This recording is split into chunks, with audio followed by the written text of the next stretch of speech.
ভালো না, এই কাজটা ঠিক না। আল্লাহ পাক আজকে আপনাকে হয়তো 1 কোটি টাকা দিয়েছেন, কালকে আল্লাহ না করুক 1000 টাকার জন্য মানুষের কাছে হাত পাততে বাধ্য করতে পারেন আল্লাহ পাক। এমনও কিন্তু দিন আসতে পারে। দিন সবসময় সমান থাকে না।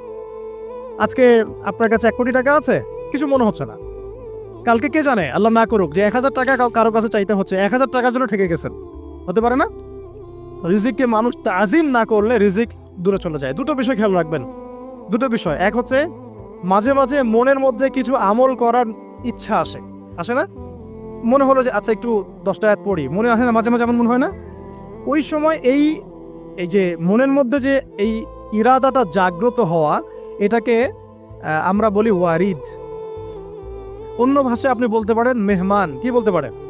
এটা আল্লাহর পক্ষ থেকে আপনার কলবের মধ্যে মেহমান হিসেবে এসেছে। এখন আপনি যদি আমলটা করেন, সেই মেহমান বারবার আপনার কলবে আসবে। যদি আপনি ওই সময় আমলটা না করেন, মেহমান চলে যাবে।